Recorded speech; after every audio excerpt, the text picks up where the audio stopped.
Hola amigos, ¿cómo están? Me da gusto saludarlos de nuevo y que podamos seguir conviviendo en estas pláticas generacionales. Hoy vamos a analizar un tema interesante que es cómo eran los tiempos políticos cuando nació Jesucristo. Dicen que nació entre el año 3 y el año 1 antes de Cristo.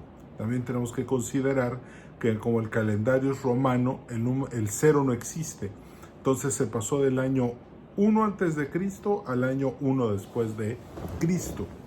¿Qué estaba pasando en el Imperio Romano en este momento? Bueno, en el Imperio Romano había un surgimiento institucional. Fíjense qué curioso, pero el primer emperador romano, que es Octavio Augusto, es emperador cuando nace nuestro Señor Jesucristo en el año, ya quedamos entre el 3 y 1, más o menos. Entonces, fíjense cómo la historia pone a dos de los hombres más influyentes de la historia en el mismo tiempo. La llegada de Octavio Augusto al poder no fue fácil. Hay que recordar que cuando Julio César, allá en el año 49 a.C., decide cruzar el Rubicón y desobedecer al Senado romano, la República tal y como la conocemos, esa etapa de la República Romana, empieza una larga decadencia con un conflicto muy fuerte entre Pompeyo y el Senado en contra de Julio César. Al final Julio César muere, ¿verdad? Y los dos herederos de Julio César, el heredero era Octavio Augusto, pero Marco Antonio se enojó y hay otra nueva guerra entre ellos que termina por acabar por completo con lo que conocemos como la República Romana. Esa república que años antes había quitado a un rey y había dicho que a partir de ese momento el poder era del pueblo y de sus representantes. Entonces, ya entrado en el poder Octavio Augusto, lo que hizo fue, vemos un esplendor muy fuerte y ya no vemos a la República Romana, vemos los primeros años del imperio más famoso de la historia, el imperio que años después todos iban a querer repetir y por todos lados iban a haber personas como el zar en Rusia, que zar significa César, como el emperador romano oriental o como el emperador del Sacro Imperio Romano Germánico al norte, todos se decían herederos del Imperio Romano. ¿Por qué? Porque es la base de la civilización occidental, o una de las bases si hablamos también de Grecia. Occidente está formado por 4 pilares: la filosofía griega, la estructura romana, el judaísmo y el cristianismo. Bueno, entonces en estos tiempos había mucha paz en el Imperio Romano, gracias a las políticas que estaba llevando a cabo Octavio Augusto, y porque en este surgimiento institucional la gente, harta de tanta decadencia y tanta guerra, se arremolinó alrededor de las nuevas instituciones romanas y le dio todo su apoyo.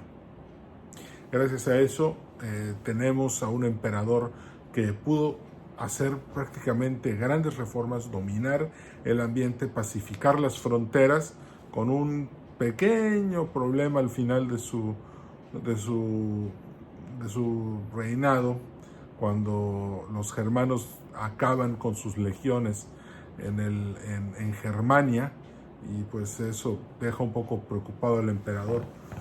Pero podemos decir que concisamente su reinado fue un éxito. Por otro lado, en China estaba la dinastía Han. Esta dinastía duró 400 años, como desde el 220 a.C. hasta el año 200 después de Cristo. Fue una dinastía muy influyente y muy poderosa. En África estaba el reino de Axum, que era un importante centro comercial, puesto que conectaba las Indias, todo lo que era la India, con el Imperio Romano. Entonces era un punto sumamente importante. Por ejemplo, en Mesoamérica, la cultura maya estaba colapsando. Es el fin de lo que conocemos como el periodo preclásico. Y el nuevo poder en Mesoamérica se llama Teotihuacán. Teotihuacán es el gran centro político de artes y de mayor influencia en el año 1 después de Cristo.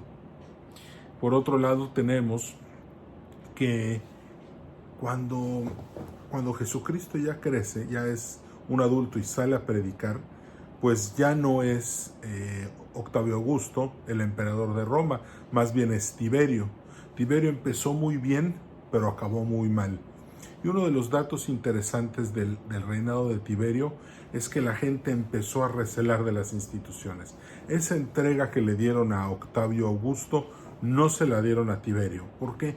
Porque sentían que Tiberio tenía demasiado poder y estaba usando ese poder para expandir el poder del emperador y del Senado. Bueno, pues este fue un muy breve resumen de cómo eran los tiempos en los que nació Jesucristo políticamente alrededor del mundo. Me dio gusto saludarte y nos vemos en la próxima cápsula.